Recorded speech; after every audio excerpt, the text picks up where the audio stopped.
Hello students, आज का हमारा टॉपिक है fundamental forces in nature. What are fundamental forces? Fundamental forces are that forces which are naturally existed in nature. There are two types of forces, fundamental forces and derived forces. Derived forces are that forces which originates from fundamental forces. Nature में 4 type के fundamental forces होते हैं। Number 1 gravitational force, number 2 electromagnetic force, number 3 strong nuclear force and number 4 weak nuclear force. ये 4 forces हमारे fundamental forces में आते हैं। Fundamental oblique basic forces in nature, naturally existed in nature. 4 type के ये fundamental forces हैं। Number 1 gravitational force, number 2 electromagnetic force, number 3 strong nuclear force and number 4 weak nuclear force. ये relative strength इसकी exam में आपके यहाँ पूछी जाती हैं, इसको नोट कर लेंगे। Gravitational force ratio weak nuclear force, ratio electromagnetic force, ratio strong nuclear force. 1 ratio 10 to the power 25, ratio 10 to the power 36, ratio 10 to the power 38। जैसा कि अभी हमने बताया 2 टाइप्स ऑफ फोर्सेस होते हैं, fundamental and derived. Fundamental forces कौन से होते हैं? जो नेचुरली एग्जिस्टेड इन नेचर होते हैं। ये 4 टाइप के फंडामेंटल फोर्सेस हैं। Derived forces originate from fundamental forces, जैसे फ्रिक्शन है, स्प्रिंग फोर्स है। अभी इसको हम लोग लॉज ऑफ मोशन चैप्टर पढ़ेंगे, वहाँ फोर्सेस के बारे में हम लोग डीपली स्टडी करेंगे। तो यहाँ पर हमें इन चारों फोर्सेस के बारे में स्टडी करना है। इसको नोट कर लीजिए, फिर हम एक एक करके सारे समझाते हैं। ओके, नोट कर लीजिए इसको। हमारा पहला फोर्स है gravitational force. Gravitational force is the force of mutual attraction between 2 bodies by virtue of their masses. According to Newton's law of gravitation, every particle in the universe attracts every other particle with a force which is directly proportional to the product of their masses and inversely proportional to the square of the distance between them, and this force acts along the line joining the center of the 2 bodies. okay, इसको हम समझते हैं। पहले इसको note कर लीजिए आप लोग। Gravitational force, it is the force of mutual attraction between 2 bodies by virtue of their masses. ये 2 बॉडी के बीच में लगता है फोर्स by their masses, उनके मास के कारण। According to Newton's law of gravitation, every particle in the universe attracts every other particle. इस universe में जो भी पार्टिकल हैं वो एक दूसरे के ऊपर अट्रैक्टिव फोर्स लगा रहे हैं, और वह force is directly proportional to the product of their masses. वह फोर्स दोनों मास के प्रोडक्ट के डायरेक्टली प्रोपोर्शनल होता है और उनके बीच के डिस्टेंस के स्क्वायर के इन्वर्सली प्रोपोर्शनल होता है। जैसे यहाँ पर हम देख रहे हैं 2 मासेस हैं m1 और m2, दोनों के बीच की डिस्टेंस r है। हमने ये माना है F12 force on mass m1 due to mass m2, attractive force है, ये अपनी तरफ खींच रहा है, and force on mass m2 due to mass m1 अपनी तरफ खींच रहा है। यहाँ पर F12 और F21 दोनों इक्वल हैं, इसको हम F भी मान सकते हैं, इसको हम इस तरह भी लिख सकते हैं F12 equal to F21 equal to F। Okay, और ये F, ये फोर्स क्या है? फोर्स ये directly proportional to product of their masses, दोनों मास के प्रोडक्ट के डायरेक्टली प्रोपोर्शनल है। और second, F is proportional to 1/r²। Distance के स्क्वायर के इन्वर्सली प्रोपोर्शनल है। ओके, इसको नोट कर लीजिए, आगे फिर देखते हैं।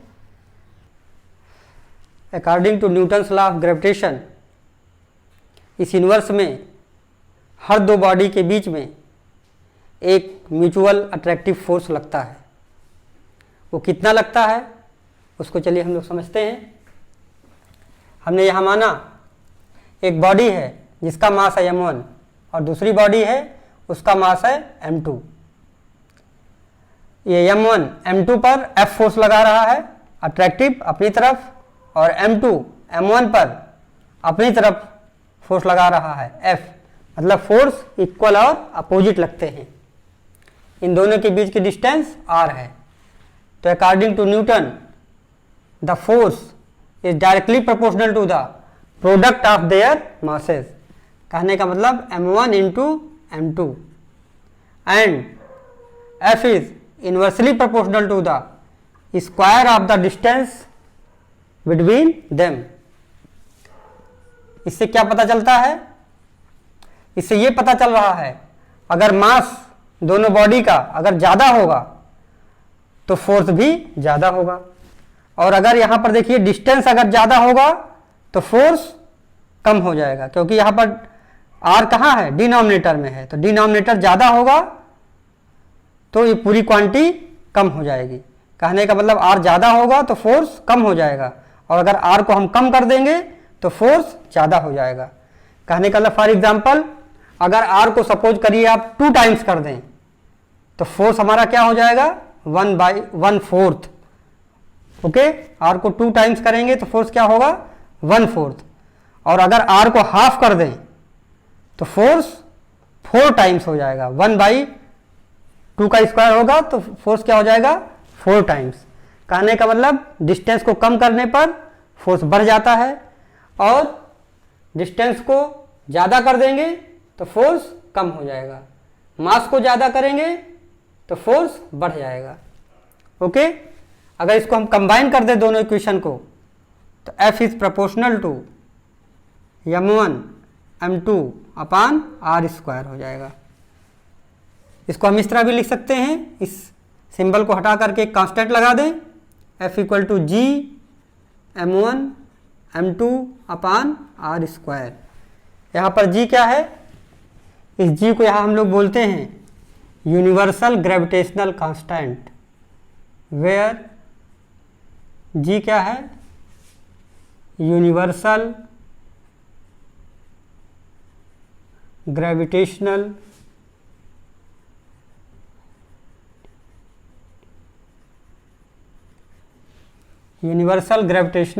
कांस्टेंट। इसको यूनिवर्सल ग्रेविटेशनल कांस्टेंट क्यों कहते हैं? Because the value of g does not depend on the nature and size of the bodies, and the value of g also does not depend on the nature of the medium between two bodies. Okay, इसलिए इसको g को हम लोग क्या कहते हैं? Universal gravitational constant. इसकी value होती है 6.67 इंटू 10⁻⁻11। इसकी यूनिट निकाल सकते हैं। यहाँ से अगर आप g की वैल्यू निकालें तो क्या आएगा? F r square upon m1 m2। कहने का मतलब g की यूनिट आएगी न्यूटन, r क्या है? डिस्टेंस, इधर आएगा तो मीटर का स्क्वायर पर केजी स्क्वायर। तो 6.67 इंटू 10⁻11 न्यूटन मीटर स्क्वायर पर केजी स्क्वायर, ये इसकी यूनिट आ जाएगी। ओके, तो यहाँ पर क्या हुआ? Force directly proportional to m1 m2 है, inversely proportional to the square of the distance between them. इसको जब आप कंबाइन करेंगे तो F equal to g m1 m2 upon r square, और g क्या है? Universal gravitational constant. इसकी value nature and size of the bodies पर नहीं डिपेंड करती है, और nature of the medium between the two bodies पर भी नहीं डिपेंड करती है। ओके, और ये जो फोर्स लगता है ये along the line joining the centre of the two bodies लगता है। ओके, इसको नोट कर लीजिए। हमारा नेक्स्ट टॉपिक है प्रॉपर्टीज ऑफ ग्रेविटेशनल फोर्स। चलिए उसको एक एक करके देख लेते हैं। पहली प्रॉपर्टी है it is a universal attractive force. Universe में कोई भी दो बॉडी हैं तो उन दो बॉडी के बीच में एक अट्रैक्टिव फोर्स लगता है, इसीलिए इसको यूनिवर्सल अट्रैक्टिव फोर्स कहते हैं। यह यूनिवर्स की हर दो बॉडी के बीच में एक्ट करता है। नेक्स्ट है it obeys inverse square law. यह इनवर्स स्क्वायर लॉ को फॉलो करता है, that is F is proportional to 1/r²। कहने का मतलब जब डिस्टेंस बढ़ेगा तो फोर्स कम होगा, और अगर डिस्टेंस कम होगा दो बॉडी के बीच में तो फोर्स इंक्रीज कर जाएगा। ओके, नेक्स्ट है it is a long range force. इस फोर्स की रेंज बहुत ज़्यादा होती है। नेक्स्ट है it is a central force. Central force का मतलब है अगर कोई दो बॉडीज हैं, सपोज करिए एक है जिसका मास है m1 और दूसरे का है m2, तो that means the force acts along the line joining the centre of the two bodies. m1 m2 पर अगर फोर्स लगा रहा है F, तो वो इस सेंटर टू सेंटर मिलाने वाली लाइन के अलॉन्ग ही लगेगा, और m2 m1 पर अपनी तरफ फोर्स लगाएगा। हमेशा जो फोर्स एक्ट होगा वो force acts along line joining the centre of the two bodies होगा। ऐसा नहीं कि m2 m1 पर इस डायरेक्शन में फोर्स लगाएगी या m1 m2 पर इस डायरेक्शन में फोर्स लगाएगी, हमेशा सेंटर टू सेंटर फोर्स लगेगा। ओके, नेक्स्ट है it is caused by exchange of particles called ग्रेविटॉन्स।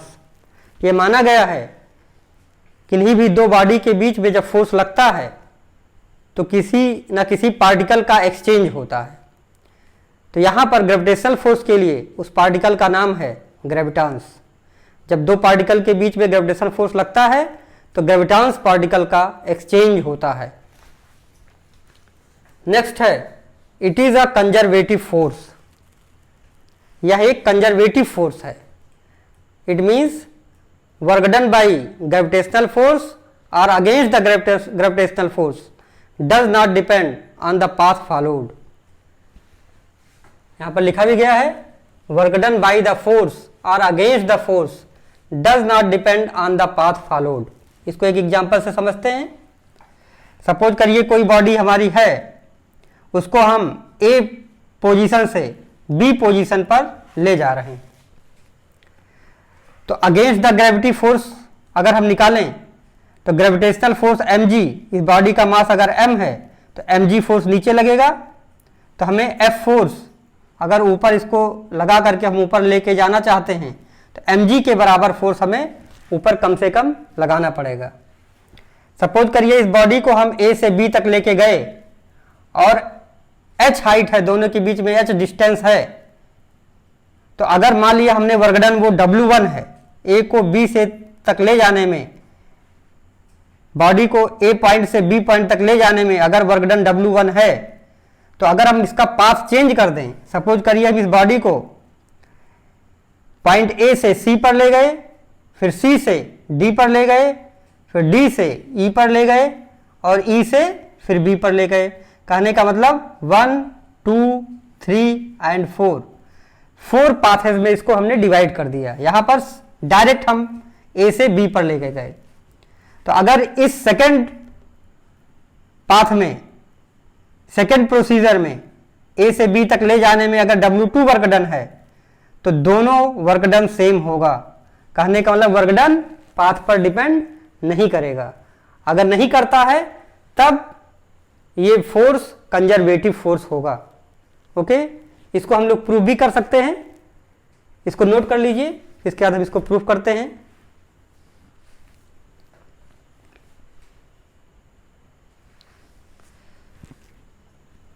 Okay, note कर लिया, ठीक।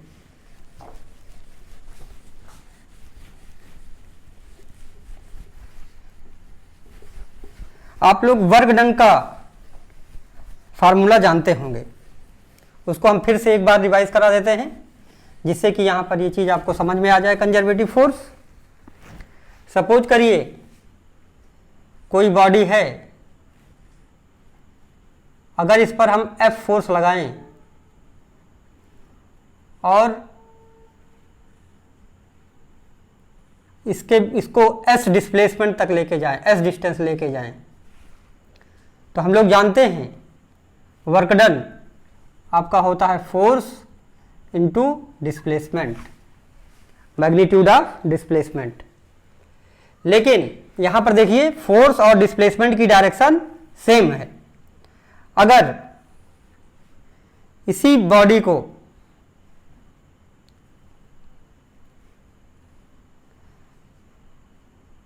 यहां से S डिस्टेंस ले जाते हैं सपोज करिए,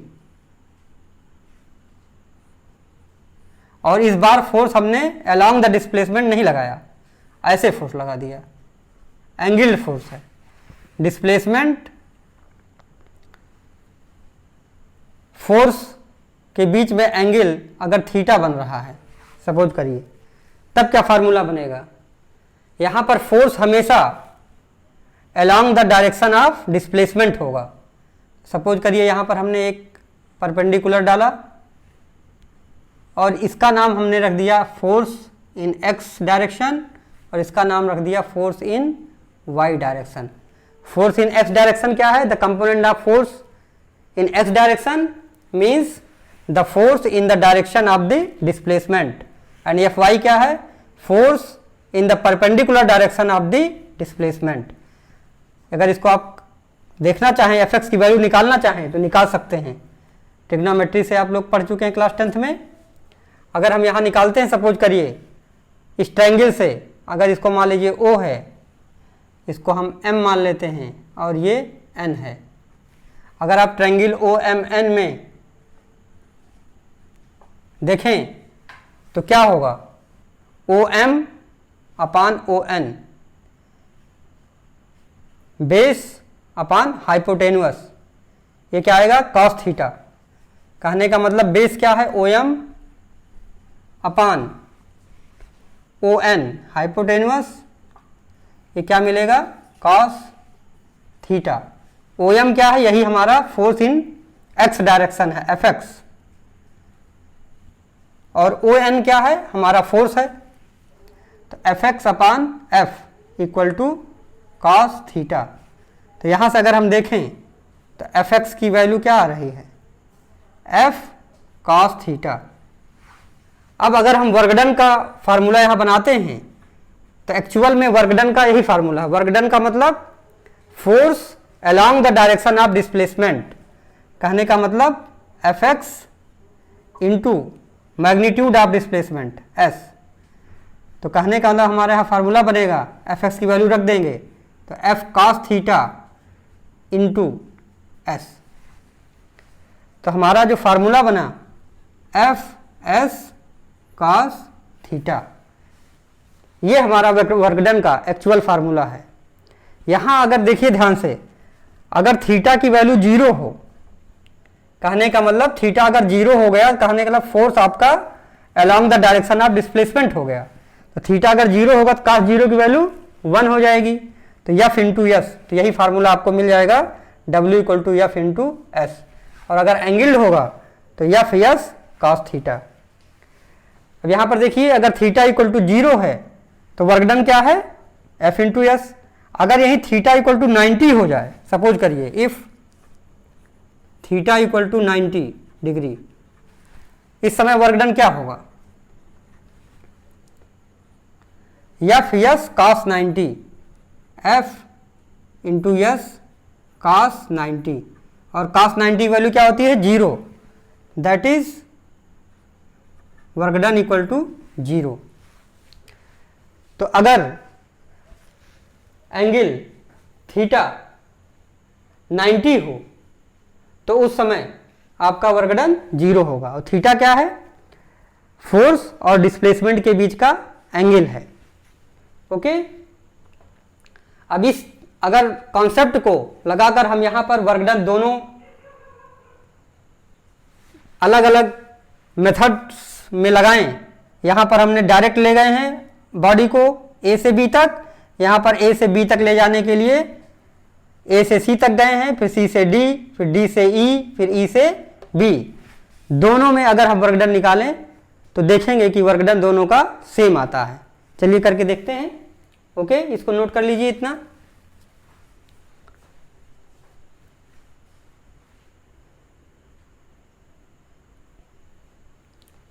ठीक है, देखते हैं।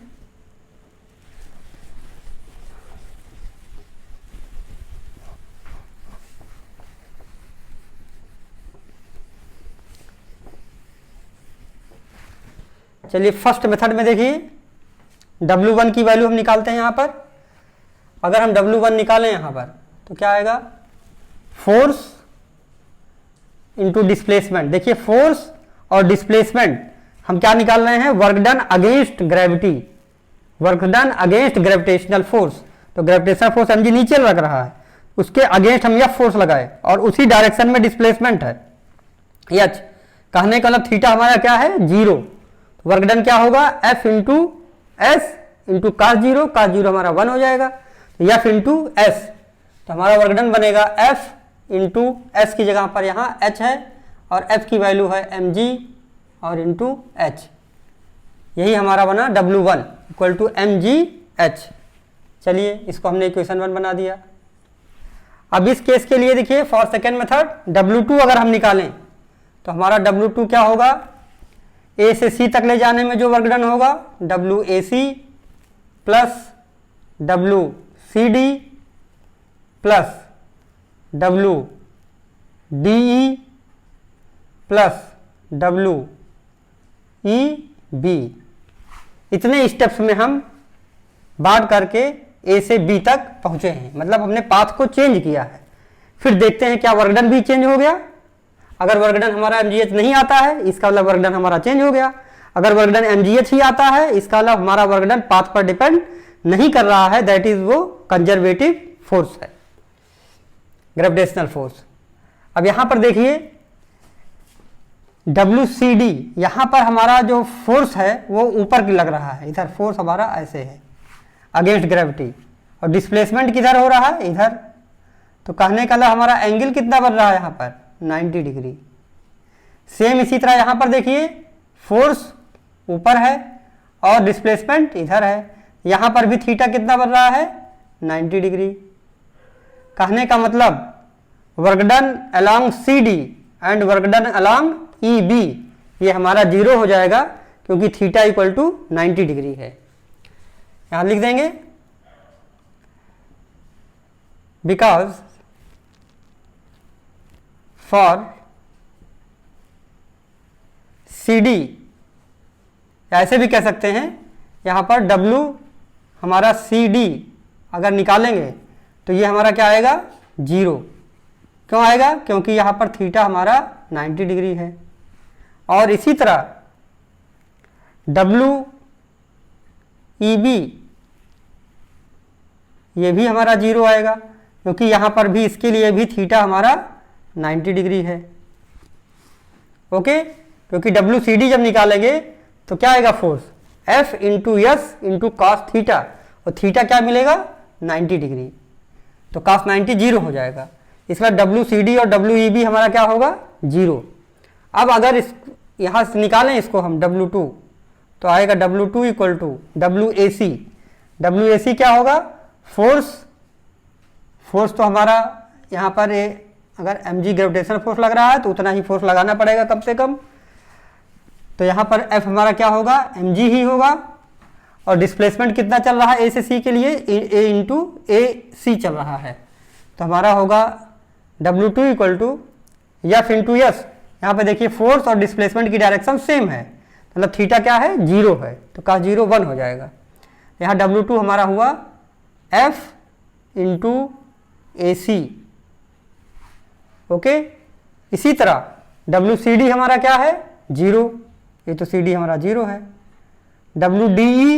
DE निकालेंगे तो फिर से यहाँ पर F इंटू एस, तो F इंटू एस क्या है हमारा, DE है, यहाँ पर DE है। और थीटा कितना है, इधर हमारा फोर्स है और इधर ही डिस्प्लेसमेंट है, तो थीटा हमारा क्या है 0, तो cos 0 1 हो जाएगा, एफ इंटू डी, फिर प्लस डब्ल्यू ई बी, ई से बी तक के लिए जब जाएंगे तो एंगल हमारा फोर्स और डिस्प्लेसमेंट में 90 डिग्री होगा, इसलिए वर्क डन हमारा यहाँ पर 0 होगा। अब अगर हम W2 की वैल्यू यहाँ निकालें तो क्या मिलेगा, F यहाँ पर देखिए 0 हो गया 0, यहाँ F कॉमन है, F कॉमन ले लीजिए, AC प्लस DE, और ध्यान से देखिए जरा, AC और DE जब जोड़ेंगे तो ये H के बराबर ही आ जाएगा, क्योंकि यहाँ से यहाँ तक हमारी क्या डिस्टेंस है, H। ओके, तो यहाँ हमारा आ जाएगा F इंटू H, और F की वैल्यू क्या है mg, तो W2 क्या आया mgh, F की वैल्यू क्या है mg, क्योंकि वर्क डन अगेंस्ट ग्रेविटी निकाल रहे हैं। अब ध्यान से देखिए, इसको अगर इक्वेशन 2 आप बना दिए तो यहाँ पर W1 इक्वल टू W2 आपको साफ साफ दिखाई पड़ रहा है, that is W1 equal to W2। इसका मतलब हमारा work done against gravity does not depend on the path followed, that is gravitational force is conservative force. Okay, इस तरह से हमने क्या देखा, प्रॉपर्टी पढ़ा ग्रेविटेशनल फोर्स की, और उसमें कंजर्वेटिव फोर्स को हमने अच्छे से समझा। ओके, इसको नोट कर लीजिए। चलिए ग्रेविटेशनल फोर्स के कुछ एग्जांपल समझ लेते हैं, जैसे motion of planets around the sun, इसको हम लोग जानते ही हैं, इसके पीछे ग्रेविटेशनल फोर्स होता है। And all the bodies falling towards the earth. Okay, second देखिए example, all bodies fall because of gravitational force of attraction exerted on them by the earth. जो बॉडीज गिरती हैं अर्थ की तरफ, उसके पीछे ग्रेविटेशनल फोर्स होता है। इसको थोड़ा सा समझते हैं हम लोग। सपोज करिए ये हमारा अर्थ है, इसका मास है me, और यहाँ से कोई बॉडी सपोज करिए ऑब्जेक्ट है कोई, इसका मास है mo, ऑब्जेक्ट का मास है mo और अर्थ का मास है me। हम लोग जानते हैं ऑब्जेक्ट का मास अर्थ के मास से बहुत कम होता है, mo less than me। Okay, तो इसमें क्या होता है, centre to centre gravitational force लगता है। अभी हमने पढ़ा Newton's law of gravitation. Earth इस ऑब्जेक्ट को अपनी तरफ अट्रैक्ट करता है, सपोज करिए F फोर्स से अट्रैक्ट कर रहा है, तो इसी F फोर्स से ये ऑब्जेक्ट भी अर्थ को अट्रैक्ट करता है। तो यहाँ पर इंटरेस्टिंग चीज़ ये है समझने वाली, सपोज करिए इस बॉडी का जो मास है वो 1 kg है, अगर इसका मास क्या है 1 kg, तो कितने फोर्स से ये खींच रहा है, अभी हमने देखा था एग्जाम्पल में F इक्वल टू mg लगता है, g अगर हम 10 मान लें तो इस F की वैल्यू हमको 10 न्यूटन मिलेगी, 1 इंटू 10। तो कहने का मतलब अर्थ इस ऑब्जेक्ट को 10 न्यूटन के फोर्स से खींच रहा है, और ये ऑब्जेक्ट इस अर्थ को भी 10 न्यूटन फोर्स से खींच रहा है। कहने का मतलब फोर्स दोनों बराबर फोर्स से एक दूसरे को अट्रैक्ट कर रहे हैं, लेकिन ये बॉडी ही अर्थ की तरफ आती है, अर्थ बॉडी की तरफ नहीं जाता। हम लोग यही देखते हैं कि बॉडी अर्थ की तरफ आती है, तो इसके पीछे क्या है, एक्सीलरेशन। जरा से इसको समझ लेते हैं। सपोज करिए आप एक्सीलरेशन ऑफ ऑब्जेक्ट निकालिए, एक्सीलरेशन ऑफ ऑब्जेक्ट निकालेंगे तो क्या होगा, a equal to F upon M, हम लोग जानते हैं। तो फोर्स दोनों में सेम है, एफ अपान एम ऑब्जेक्ट का लगेगा। इसी तरह अगर आप अर्थ का एक्सीलरेशन निकालेंगे तो ये एफ अपान अर्थ का मास यहाँ आएगा। ओके, अब यहाँ देखिए एफ दोनों जगह सेम है, यहाँ पर जितने फोर्स से अर्थ ऑब्जेक्ट को खींच रही है उतने ही फोर्स से ऑब्जेक्ट अर्थ को खींच रहा अपनी तरफ, फोर्स सेम है। मास ऑफ द ऑब्जेक्ट, यहाँ मास ऑफ द अर्थ, यहाँ mass of the object less then mass of the earth, इसका डिनोमिनेटर ज़्यादा कम है, कहने का मतलब इसका एक्सेलरेशन ज़्यादा होगा ऑब्जेक्ट का, और यहाँ एम बहुत ज़्यादा है तो इसका एक्सेलरेशन बहुत कम होगा, कहने का मतलब acceleration of object greater than acceleration of earth. इसीलिए हमें ऑब्जेक्ट अर्थ की तरफ गिरता हुआ दिखाई पड़ता है। इस तरह हम लोगों ने ग्रेविटेशनल फोर्स के बारे में अच्छे से पढ़ लिया है, इसको नोट कर लीजिए।